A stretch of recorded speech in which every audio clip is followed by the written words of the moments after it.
Hey everybody, I'm Jared, and today we're actually going to be doing some sculpting. Just for fun. I've been super excited to get to this part of the project since it's been quite a while since I actually last worked with clay, and it's been calling my name. So we're starting off nice and easy by sculpting a realistic unicorn, which will fill this empty space right here. Having made a grand total of 0 unicorns before, I definitely know exactly what I'm doing from start to finish. You can trust me on that. And as the resident unicorn sculpting professional, I know to start off by making an armature out of aluminum wire and bulking it out a little with some foil.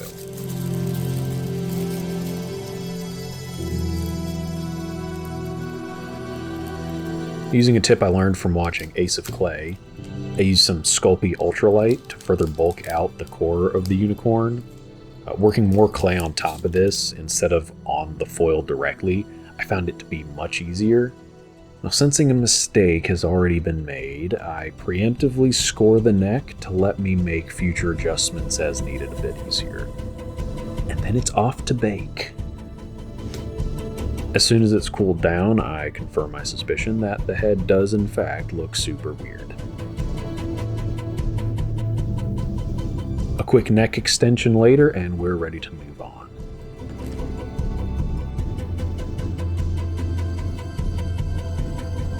Now, to prevent the free-floating head from floating freely, I fill in the neck with some fresh clay and begin the process of covering the whole beast with a new gray coat. For this part, I'm using Super Sculpey Firm, which is my go-to choice of clay.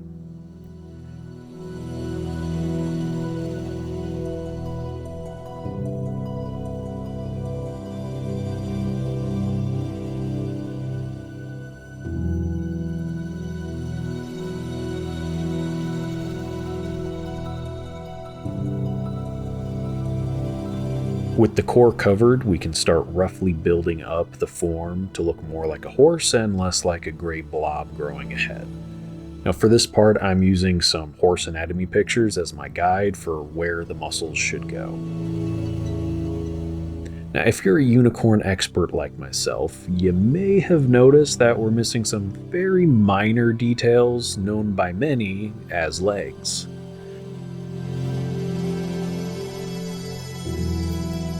Bending some wire into shape and drilling some little holes for them to fit into, our gray blob is starting to look more like it might be an animal maybe.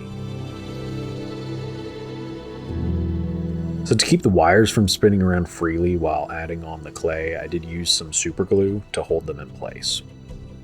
Now looking back at those anatomy pictures, I realize horse legs are in fact not noodle shaped. So we need to add in some muscles and bulk them out a little bit. Smooshing and blending with my fingers as I go.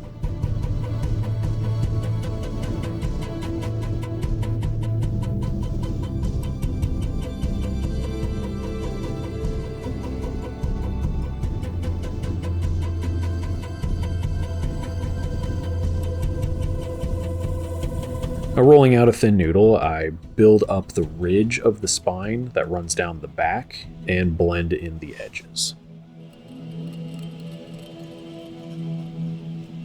So using some fancy camera work, I've actually hidden the fact that our unicorn currently only has 3 legs.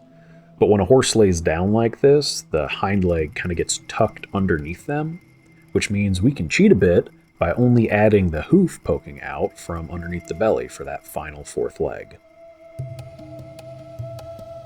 With the base form all built up, I start carving the finer muscly details with this little looped wire tool, and smoothing it all in with a ball stylus.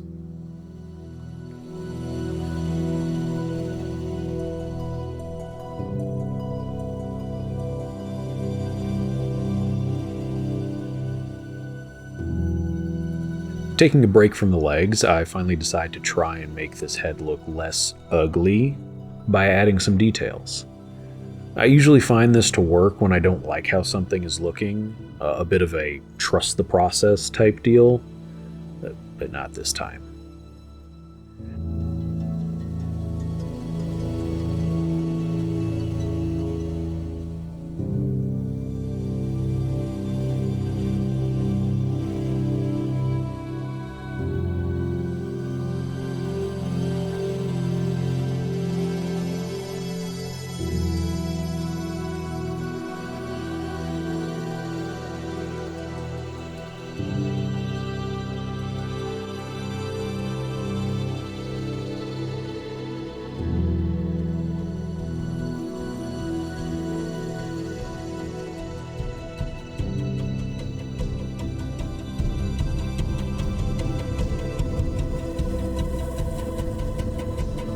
So after letting this monstrosity sit overnight, I decide the only option is to tear it down and try again.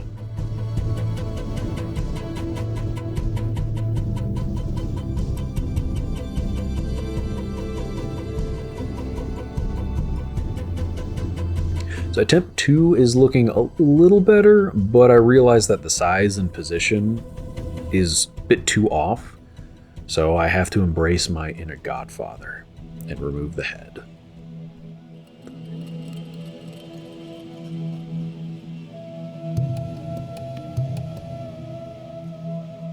After adjusting the angle of the wire, I can start building this head back up before reconnecting it to the neck.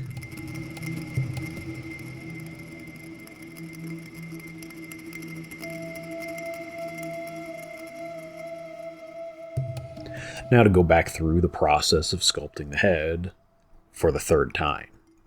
Adding the cheeks, cutting in the mouth, putting the eyes on the side of the head and not the front.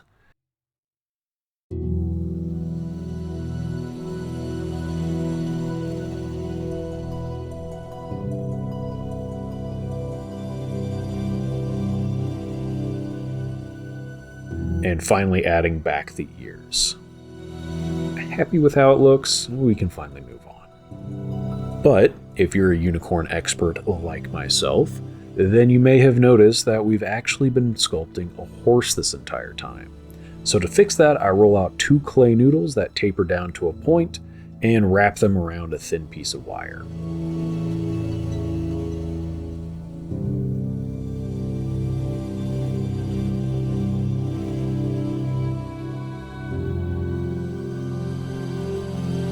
With both body and horn back from the oven, we can get to turning this horse into a proper unicorn.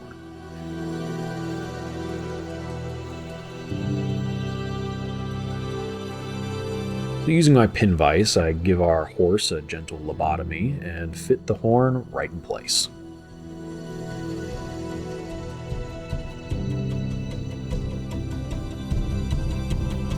With the body fully done, I can start giving our beautiful bald unicorn a mane. Adding one strip at a time and using this silicone shaper tool to carve in some hair-like details.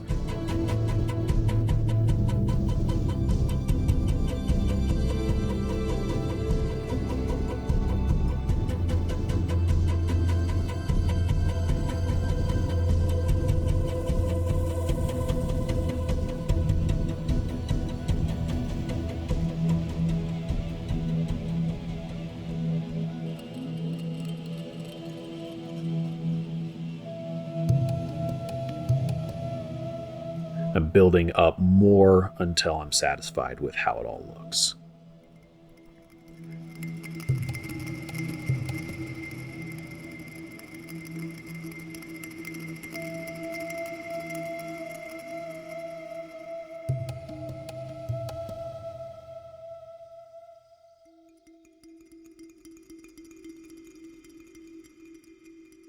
Moving on to the tail, I forgot to hit record, but that doesn't matter because I hate how attempt 1 ended up looking. Ripping it off and trying again, I end up hating it again. With everything, clearly third try's the charm.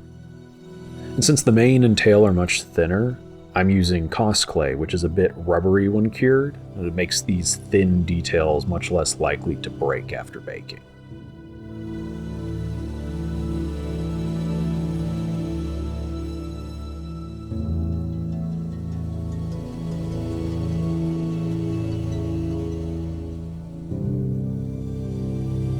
This next bit is actually a suggestion I got from my mom. So in my parents' backyard, they have a large tree with a circular swing hanging from it. And my nieces love this swing, so she suggested that I add it to my tree. So I molded some egg carton to roughly the shape of the swing and soaked it in some Mod Podge. But an enchanted forest needs a fancy enchanted elven swing. So bending some wires into some fancy looking loops, I glue them on with some UV resin.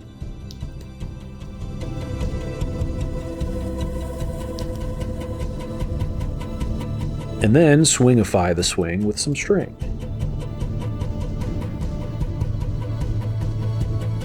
Now, off camera, I also sculpted some tiny little doll versions of my nieces to sit in the swing. With the first batch of sculpting done, I give everything a coat of black primer and follow it up with a white zenithal highlight. So starting with the unicorn, I give it a thin coat of an off-white and start building up and blending layers of gray using a makeup sponge.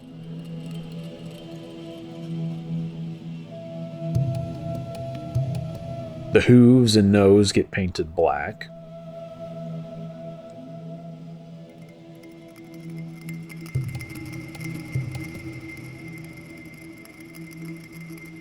And I stipple on some dots to make for a nice gradient as you move up the body.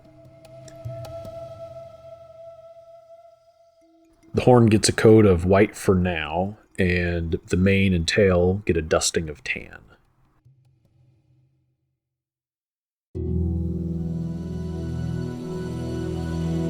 Then getting distracted, I paint the eyes black before going back to the mane to brighten it up with a little bit more yellow.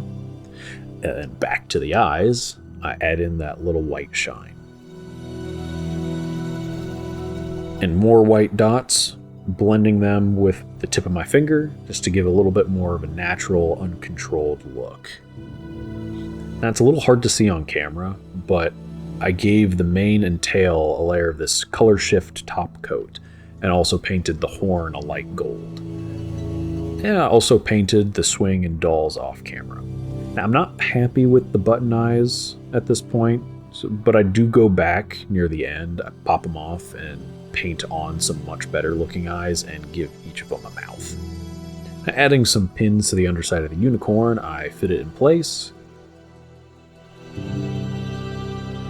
and string up the swing behind it.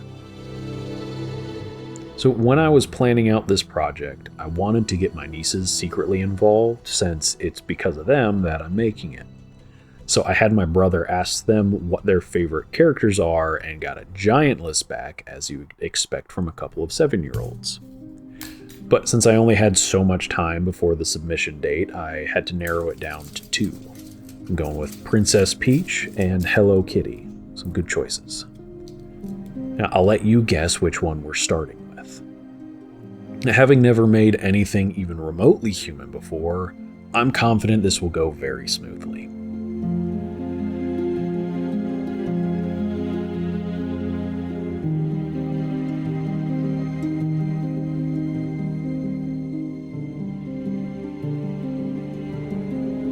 Now, my biggest fear is sculpting the face, since messing that up would kind of ruin the whole thing.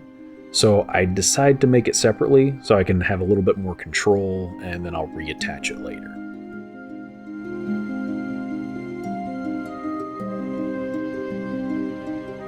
Now, once I have a head-shaped lump of clay on a stick to work with, I start blindly smooshing and pinching until I get what may pass as roughly a face shape.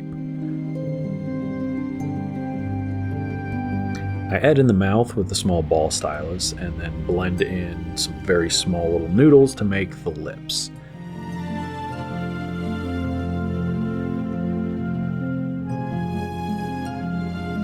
Now, using this nifty rounded shaper tool thing, I press out where Peach's very large eyes will go, and then press in some balls of clay to fill them in.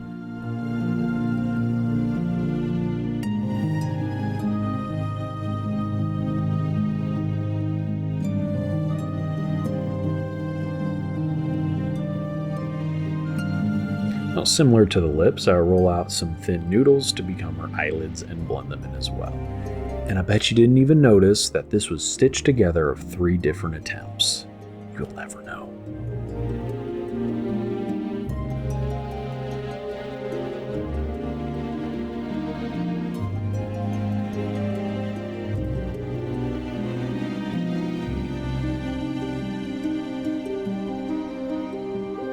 Now, to smooth out the details and remove any fingerprints, I brush it all down with some isopropyl alcohol, and our little gray alien head is complete.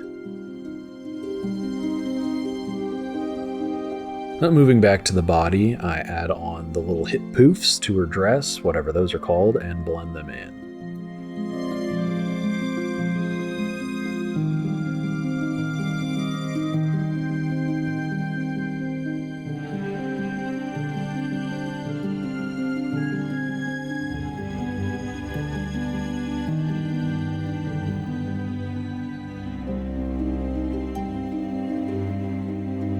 To give the dress the signature shape, I carve in the ridges with my large shaper tool.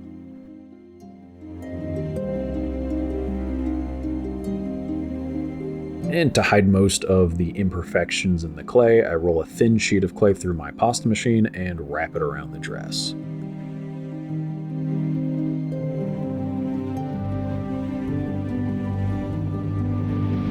Once it's all blended in, I can go back and redefine those ridges. Now, using my wire tool, I cut in some more detail to the hip poofs and smooth them out.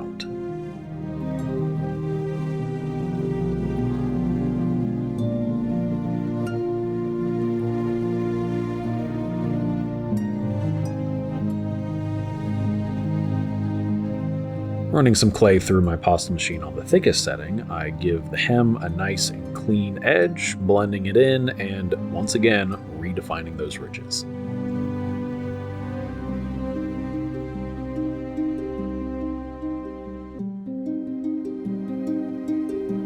Before sending her to the oven, I smooth everything out with some more IPA. I wish I had spent more time smoothing the clay at this point, since now I have to do some sanding to get rid of all these lumps.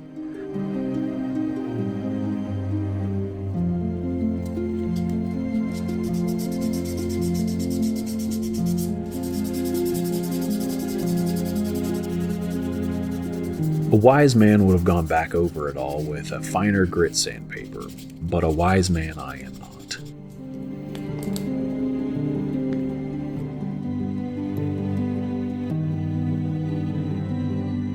Drilling a hole into the top of the torso and adding a little neck, we can finally attach the head.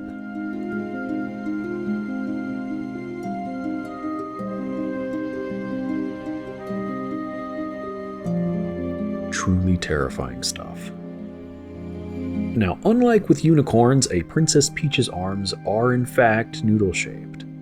After smooshing on a thin layer of clay, I can try my hand at making hands for the first time. Not a fan.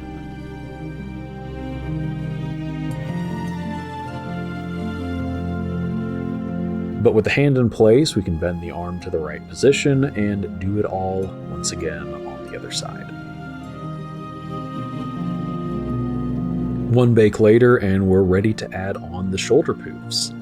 I'm using my shaper tool to give them some fabric-y folds. And sticking on an oval to her chest, I can use that rounded tool to turn that oval into a fancy brooch. With the body all done, I can turn my attention to easily the most important and defining characteristic, Peach's hair.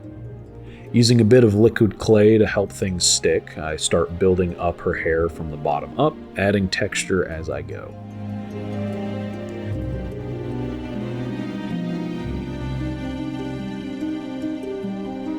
Still looking a little creepy, I give her a much needed head extension and blend it in. Making sure to stick on some little ears that I definitely didn't almost forget about, you can't prove anything, and then add some strands of hair over the top.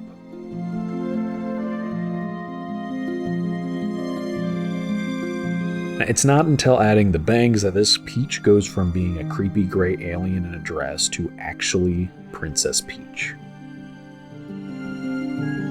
But all princesses need a crown, so using the cap of my super glue as my guide, I carve out the perfect shaped crown.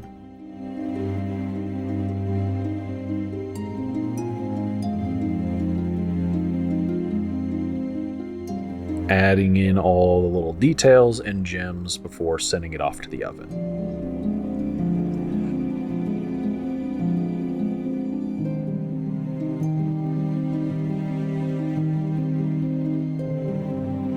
Now with the crown hardened, I can press it into the unbaked hair to give it the look of actually sitting on the head and not simply floating on top of the hair.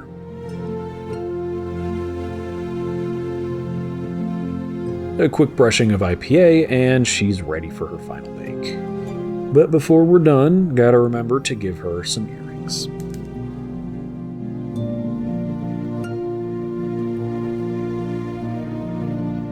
For my first human sculpture, I'm pretty happy with.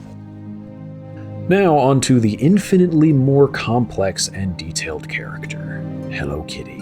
Now, squishing a sphere to make her head and pressing in the eyes, it's already off to the oven for the first time. And to make it perfectly smooth, it's time for more sanding.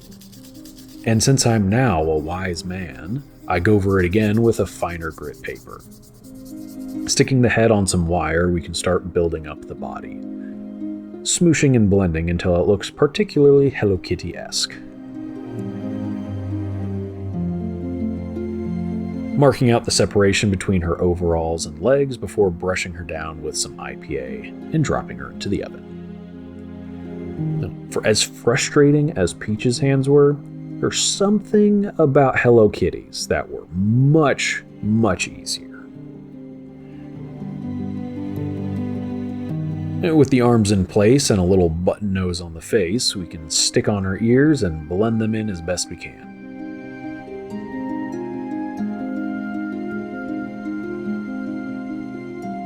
Now before we're done, we just need to make a little bow to go on her head.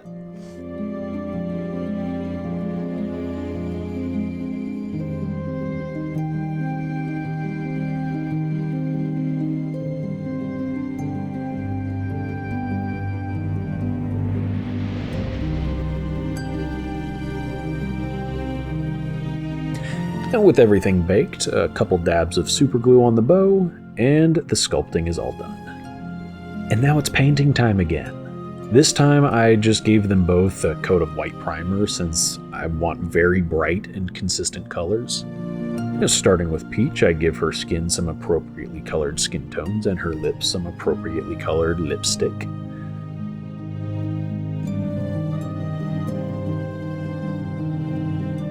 A little bit of blush, and then I brighten up her eyes a bit.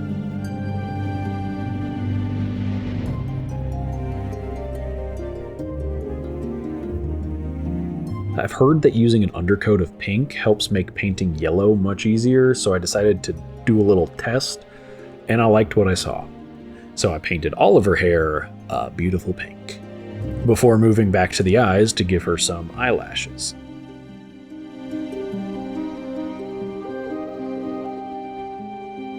Before moving back to the hair to paint it a nice warm yellow.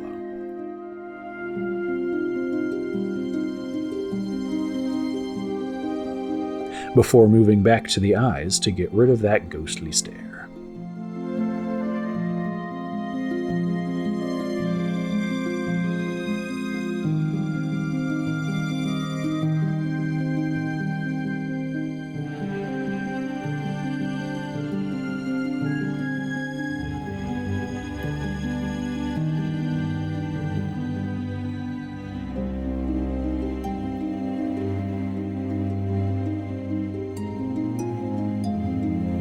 Much better. And dipping back into the pink, I can start coloring in her dress. Looking a little too dark, I mix in some white and give it all a second pass. Now the hip poofs get a little bit more of a reddish pink, and same with the hemline.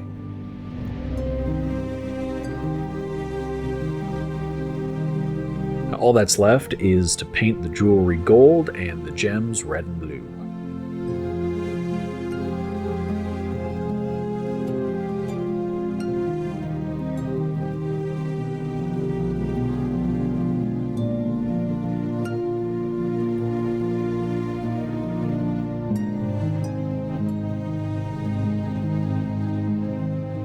And just like with the sculpting, painting Hello Kitty is super simple. So instead, I'll talk a bit about the charity event I'm making this piece for, Crafting for Hope. Crafting for Hope is a charity art challenge fundraising in support of childhood cancer research through St. Jude.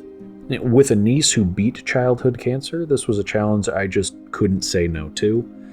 So if you're interested in learning more about the charity event, I've included links below to the website, to their kickoff video, and to the donation page. Any amount donated is greatly appreciated and will be going towards an amazing cause.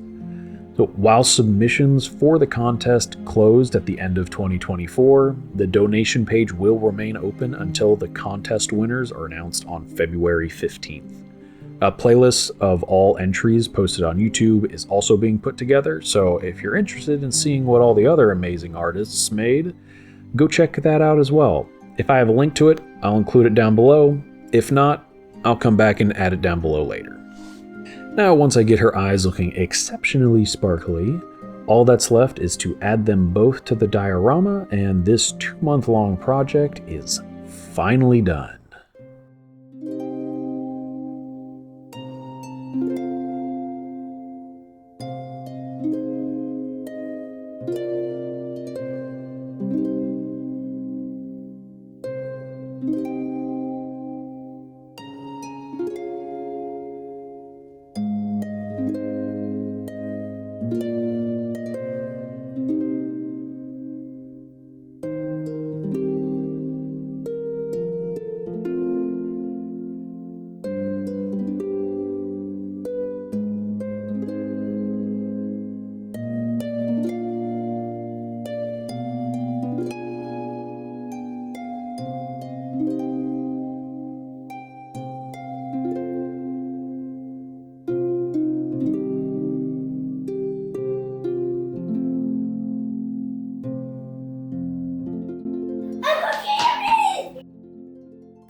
Hey, take a look at what I made for you guys. I like Hello Kitty You like Hello Kitty? and Princess Peach. Look what this Uncle Jared made that.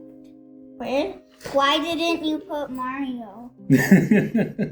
Well, I had your daddy ask you what your favorite characters were. Neither of you said Mario. Who are these dogs? Can you guess? Oh, can you Wanna guess? have one? Yeah. Do you recognize that swing? That's Grandma's going. It's Grandma's swing. Oh, is the one that's cool? Is this one me? Yup. How did you make this? Is this all made out of clay and paint? I see some water. Yeah. There's a little stream with some leaves in it. And rock. Wait, do you wanna, we only just wanna play Mario Party, but do you wanna hang out a little bit and play Mario Party? Are you recording us? What? No.